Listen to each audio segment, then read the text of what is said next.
The German Christian group, with support from the National Socialist, infiltrated the Protestant church. There was resistance to this. Pastor Niemöller was a figurehead in the movement, whose stance against the Nazis led to his arrest. In 1937 he was incarcerated in Dachau as a personal prisoner of the Führer.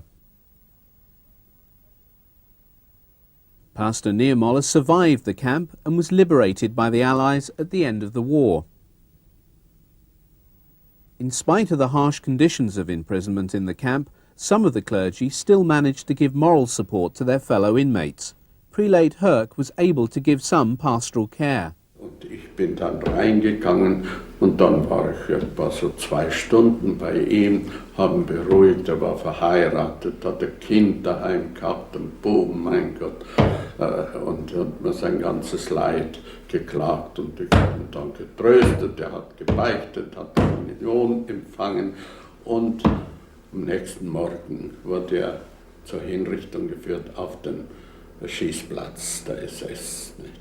Und das war schon ein Sinn, ein tiefer Sinn, warum wir drin waren und dass wir täglich von Weihnachten, also 41 bis zum Schluss, bis wir dann der Osterwoche 1945 herauskamen, täglich die Heilige Messe feiern konnten.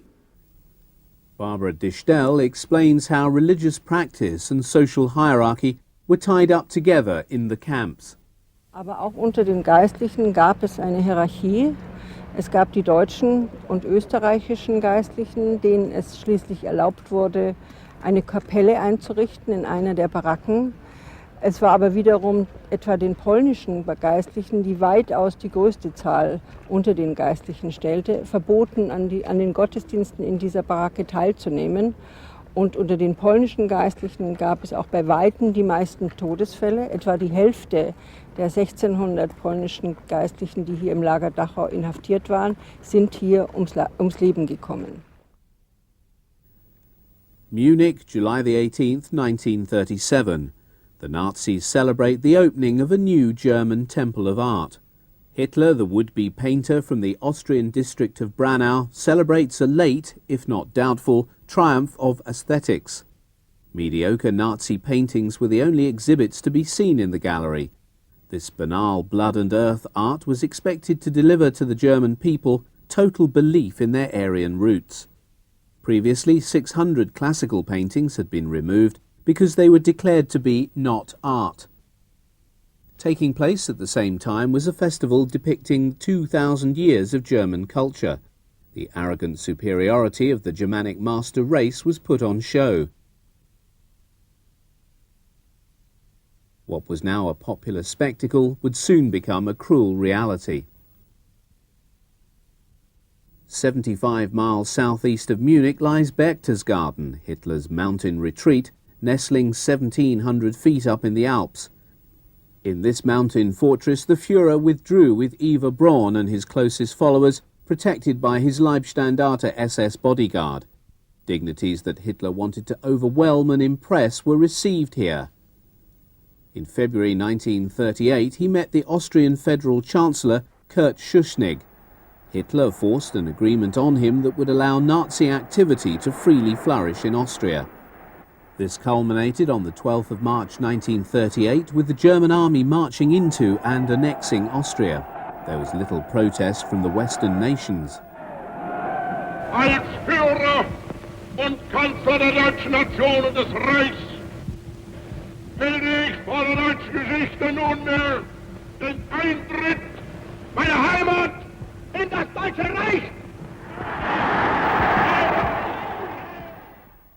Almost immediately after annexation, Catholic Austria, under Nazi rule, no longer tolerated Jews. Those Jews that hadn't succeeded in fleeing the country by the summer of 1938 found themselves being rounded up and transported to Dachau concentration camp. On October the 1st, as agreed in the Munich Pact, Hitler marched into and occupied the Sudetenland area of Czechoslovakia. Here, as in Austria, Jews and other unwanted elements were hunted down, arrested and transported to Dachau. In 1938 alone, almost 19,000 prisoners were interred in Dachau concentration camp. After the declared independence of pro-German Slovakia, the remainder of Czechoslovakia was under threat of collapse. This caused the Czech state president to place the fate of his people in the hands of the Führer. German troops began to move into Bohemia and Moravia, and Hitler followed in jubilation. Hitler's expansionist move eastwards, so far without bloodshed, was soon to take on an open form of war. On the 1st of September 1939, with an attack on Poland, the Second World War was unleashed and Europe was set on fire. Hitler's excuse was that the Greater Fatherland needed more living space. He made war on two fronts, one against Poland and one against the Jews. Graffiti daubed on the carriages of trains going into the war zones stated quite openly, "We are going to Poland to beat up the Jews." Through racial cleansing and dictatorial ideology, Hitler wanted to construct a 1,000-year Reich with a perfect Aryan society, and so began the barbaric and inhuman treatment against the Jews in Poland and later throughout Europe. In 1939, an American documentary predicted the number of Jews under dire threat from the Nazi war machine as it ploughed through Europe.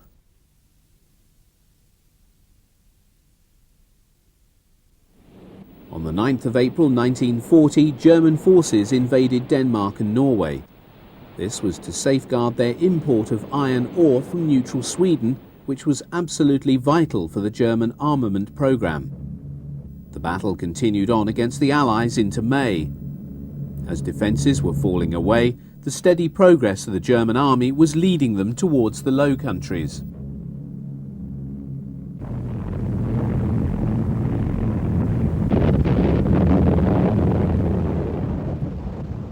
From early May onwards, the German campaign continued south, with the neutral states of Belgium, the Netherlands and Luxembourg being completely overrun by German forces.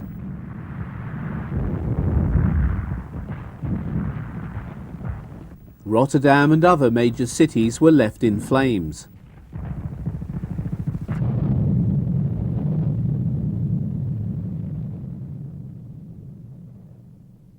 Hitler's tanks were rolling tirelessly forwards, and the tracks of war were moving ever deeper into France.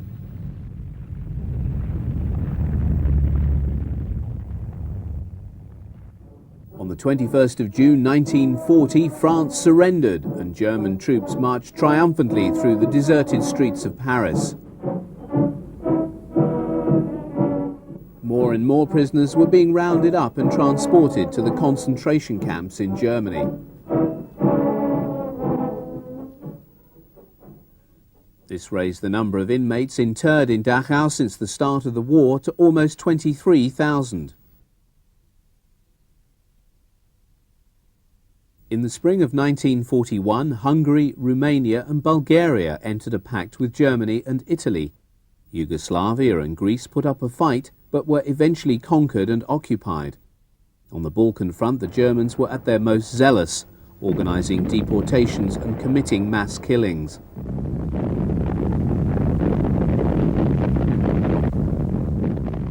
In June 1941, just after signing a non-aggression pact with Stalin, Hitler massed his troops on the Eastern Front and attacked Russia.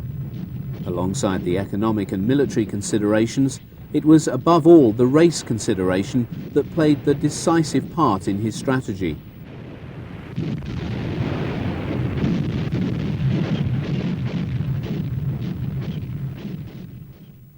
The Eastern Campaign was from the beginning a war of annihilation and enslavement.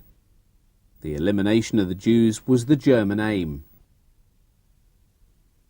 The occupying troops proceed to act mercilessly against the civilian population. Equal brutality was administered against Russian prisoners of war. Mass shootings were the order of the day for the SS death squads.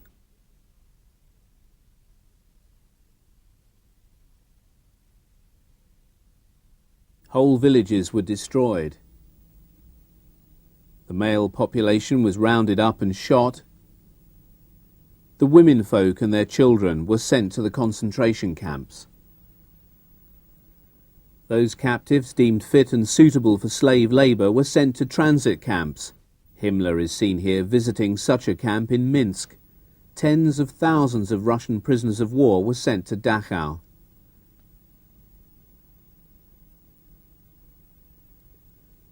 So that transportation of the prisoners could be carried out efficiently, the Reich Railway supplied dedicated timetables.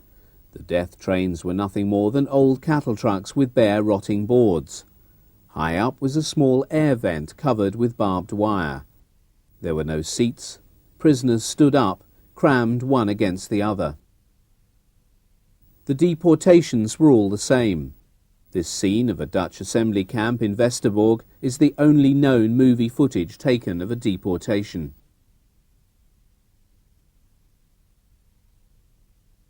On these rail journeys, prisoners were often penned in like cattle for days on end, without food, without water, without toilets.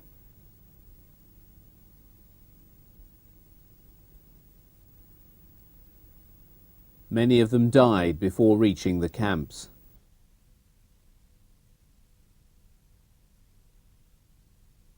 On these railway lines, between 1933 and 1945, death trains brought thousands of prisoners to Dachau.